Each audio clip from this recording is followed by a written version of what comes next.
Mas para você que mandou dúvida, chegou aí o momento. A gente vai conversar mais uma vez com o Dr. Ricardo, que estava explicando no início do programa sobre metabolismo. Não é isso, Dr. Ricardo? Perfeito. Eu quero até aproveitar, meninas, depois eu preciso só da fichinha do Dr. Ricardo, que eu vou passar mais uma vez o contato dele quando a gente fechar o programa. Vamos lá, eu tenho simplesmente várias, não sei nem se vou deixar cair aqui, tem muita coisa do Twitter também. Vou começar, então, lendo aqui uma dúvida da Michele Silva. Boa tarde, Carol e todos da equipe do Você Bonita. A pauta sobre metabolismo está sendo ótima e de grande valia. Meu metabolismo está muito melhor depois que voltei a fazer exercícios físicos. Vale a pena. Agora, depois de tanta polêmica, manteiga versus margarina. Qual é a principal diferença entre as duas e o que podemos substituir no querido pão com manteiga ou pão com margarina? Vamos lá, Boa Carol. pergunta, Mi. Um beijo pra você. Ok, Carol, primeiro, Michele, né? Isso. Michele, obrigado pela pergunta. A diferença fundamental é que a manteiga ela é feita de gordura de origem animal, ela é feita da gordura do leite. Uhum. Então, ela é riquíssima em gordura saturada. Tá. A margarina, não. A margarina, ela já é feita, geralmente, de um processo chamado de hidrogenação, tá? De um óleo vegetal. Tanto que quando você compra uma margarina, ela tá lá, margarina vegetal. Por isso que as margarinas vegetal, elas vêm ainda estampadas assim no rótulo, 0% colesterol, como qualquer alimento de origem vegetal. Porque só tem colesterol aquilo que é de origem animal. Perfeito. Tá. Então aí já tem uma diferença, né? Entendi. A manteiga pode ter colesterol, a margarina não tem. Tá. Só que a margarina, ela tem um tipo de gordurinha que é a gordura hidrogenada, que muitas vezes no processo de hidrogenação se formam as famosas gorduras trans. Ou seja, o que é pior? Você compreende? Compreendo. Agora, existe hoje já cremes vegetais, né? Existem uma série de marcas que, se atentando aos perigos das gorduras trans, elas fazem processos diferentes, né? Para emulsificação, para que essa margarina fique durinha, né? Na temperatura ambiente, e ela já é livre de trans, que são os cremes. Então, se for para preferir alguma coisa, prefira o creme vegetal. Certo. Agora, o que a gente pode substituir? Ao invés de usar o pão, né? Branco, vamos trocar por um pão integral. Né? Legal. E ao invés de colocar uma margarina, o queijo cottage ou mesmo uma ricota, delícia. que é uma proteína magra, é excelente. O queijo branco é legal? O queijo branco é legal. A gente só não pode esquecer que o queijo branco também tem um teor calórico alto. Sim. Muita gente às vezes pensa assim, o queijo branco não tem caloria.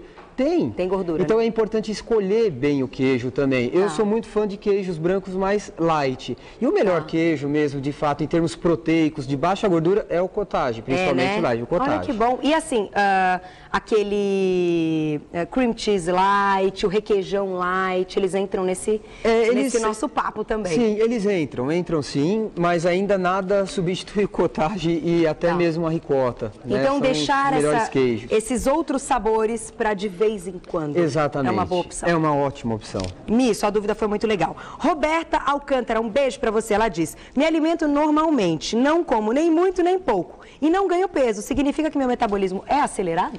Depende. Esse negócio de comer nem muito nem pouco varia pra caramba. Tá. Para responder realmente a pergunta dela, seria interessante ela passar por uma avaliação. Tá. Porque na avaliação a gente consegue ter o histórico alimentar, entender o que ela faz de atividade física para ver se de fato ela está comendo pouco para aquela atividade física que ela faz. Porque às vezes a pessoa esquece que quando faz atividade o gasto energético aumenta bastante e tem que comer mais. Tá. Então é muito comum, às vezes, novamente, as pessoas parecem em consulta, né? E falam assim, eu comecei a malhar, babá, continuo comendo uma coisa, eu não ganho peso. Quando a gente calcula a dieta, tem déficit calórico, a pessoa até perde peso. Entendi. Então é importante uma avaliação bem criteriosa. Para entender tudo isso. E pelo que eu entendi, então é a Tati, não, a Roberta. Ok. Roberta está querendo ganhar um peso. O que é raro hoje. Hoje a gente não consegue encontrar tantas pessoas que querem ganhar peso. Bom, a próxima pergunta é da Luzia Gonçalves. Luzia, um beijo pra você. Boa tarde, Carol. Seu programa está cada dia melhor com dicas maravilhosas. Você é maravilhosa. Obrigada, que fofa, obrigada. Gostaria de saber o contato do convidado que você passou, mas não consegui. Eu vou passar de novo, já vou falar pra você, tá bom? Isso já. Pode deixar, que eu sei que essa é a parte importante. Não, é porque o pessoal de casa precisa de orientação e a gente não se incomoda disso. Vocês têm que ter o contato mesmo. A próxima, eu vou fazer só mais uma perguntinha, que já o doutor Ricardo vai continuar explicando. Chegaram umas perguntas no Twitter também bem legais, que é o seguinte, da Tamires. Olá, Carol. Gostaria de perguntar para o doutor o seguinte. Tive paralisia facial 3 vezes e tive que tomar por muito tempo remédios com complexo B e com corticoide. E meu médico me falou que o corticoide desregulariza o metabolismo.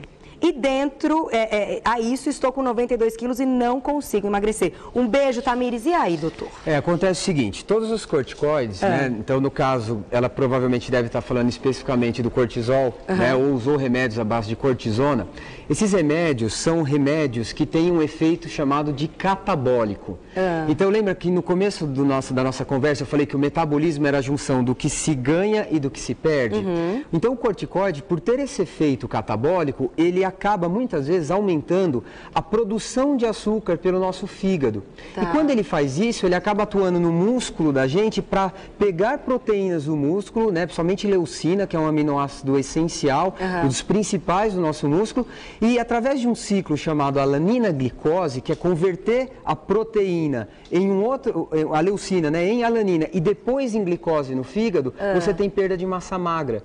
Então, geralmente os corticoides, eles cursam muito, né, com perda de massa magra. A pessoa perde massa. Aí entra naquele quadro, perdi massa magra, o metabolismo lentifica. Entendi. E além disso, se o uso foi crônico, foi por muito tempo, alguns corticoides, eles aumentam o receptor de um hormônio chamado aldosterona, um mineralocorticoide, que começa a aumentar a retenção de sal e água.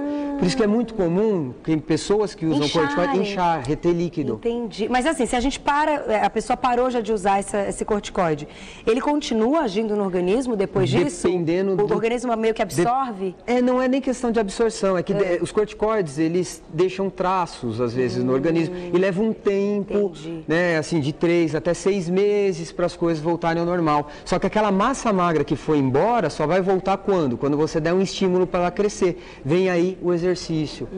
Então, assim, nesse caso, a Tamires tem que fazer atividade física. Tem que voltar rápido, assim que ela tiver a liberação médica, fazer novamente atividade física mesmo, cuidar da boca, usar os alimentos integrais de preferência, para esse metabolismo dela voltar aos trancos, né? E mais para frente funcionar normalmente. Entendi. Então vou fazer o seguinte, vou dar um recadinho, já volto. Continuamos com as dúvidas. Se você tem dúvida, pode mandar no meu Twitter também, @Carol_Minhoto. Até daqui a pouquinho, doutor Ricardo. Vamos lá. E agora, continuando então com as nossas dúvidas, quem mandou recadinho para cá também foi a Eliana. Estávamos falando sobre metabolismo. Para quem chegou agora, perderam uma bela aula, viu, do Dr. Ricardo. O programa hoje foi uma coisa. Oi, Carol, adoro esta pauta. Meu metabolismo é lerdo demais. Risos. É verdade, às vezes a gente preocupa no metabolismo e muitas vezes a gente está certo, né? Queria saber se é verdade que água gelada e termogênicos como pimenta ajudam a acelerar o metabolismo. Este Dr. Ricardo é o máximo, jovem e super competente. Olha lá. Obrigado. Um beijo para Eliana. Obrigada, Eliana. E aí? Ok. Obrigado, Eliana. Muito legal. E vamos lá, Carol. É o seguinte, essa questão da água gelada, ela é meio mítica, tá? Porque o que acontece? O que se sabe? Que é óbvio que toda a água, para ela ser absorvida, ela tem que atingir uma temperatura dentro do nosso intestino que seja adequada para isso. O corpo, ele acaba gastando um pouquinho mais de caloria para que essa água seja, entre aspas, esquentada até atingir essa temperatura. Mas o quanto isso, né, gera em aumento de gasto energético não é uma coisa definida. Não se sabe o quanto. Isso. Na verdade, não. É até difícil de mensurar isso. O quanto que o gasto energético, a termogênese, né, pelo alimento, no caso, pela água, geraria um aumento na caloria total. E sim, existem alguns alimentos que existem estudos também, como o gengibre, a própria pimenta, que tem capsina, que parecem ser termogênicos. Eles, de certa forma, eles parecem acelerar o metabolismo por aumentar principalmente a atividade de um hormôniozinho, na verdade o receptor desses hormônios, que é o beta 1 e 2 da adrenalina, que é um receptor lipolítico.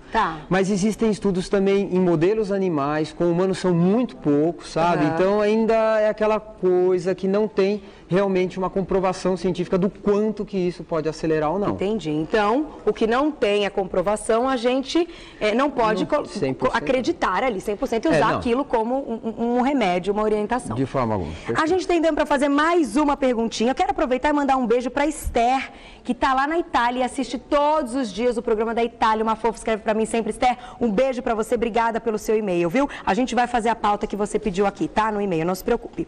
Bom, Vou então ler o e-mail da Rejane. Rejane, um beijo pra você. Olá, querida Carol, aqui é a sua amiga gaúcha. Parabéns pelo lindo programa que tens feito pra nós. Carol, gostaria de saber do doutor quais alimentos não devo consumir, já que tenho hipotiroidismo. Tenho 43 anos e não sou fã de exercício. Ainda não estou na menopausa. E aí? Qual que é o nome dela? O nome dela é Rejane. Rejane, então você vai tomar um puxão de orelha. Né? Puxão de orelha. Para quem tem, né, o hipotiroidismo, o exercício é uma coisa que se torna obrigatória, tá?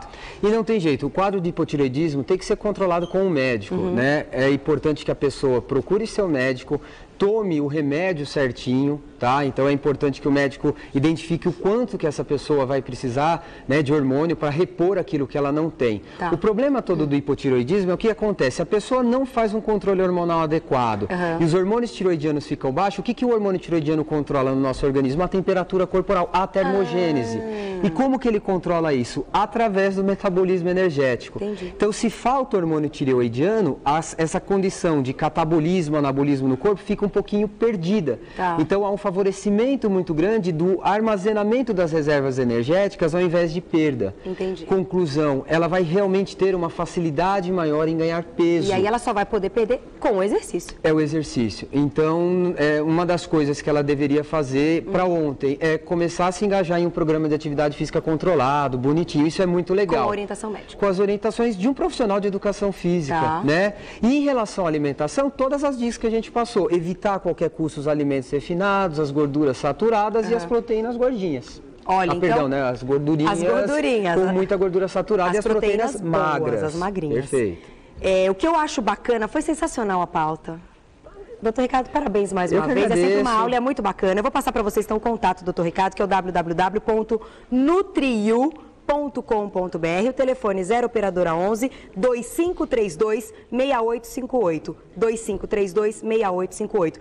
Doutor Ricardo voltará muitas vezes ao programa, não se preocupe, já virou sócio aqui. Quero te agradecer. E o que eu acho que fica para o público, todas as dúvidas que a gente tirou, que podem ser dúvidas sempre de muitas pessoas, né? A gente lê uma ou outra, mas que exemplifica muitas dúvidas, é que a gente tem que prestar atenção na alimentação, temos que fazer atividade física e tudo isso com prazer, temos que ser felizes. Com certeza. Muito obrigada. Carol, olha, adorei. Até a próxima. Esperaremos ansiosos pela próxima visita. Eu que agradeço. Obrigada, viu? Obrigado. Gente, que programa delicioso. Obrigada pelo carinho, obrigada pelas mensagens no Twitter, obrigada pelos e-mails, pelas dúvidas, por absolutamente todos os elogios. A gente está aqui para isso, para ajudar vocês todos os dias. Um beijo enorme, porque agora com TV Culinária a gente volta amanhã ao vivo.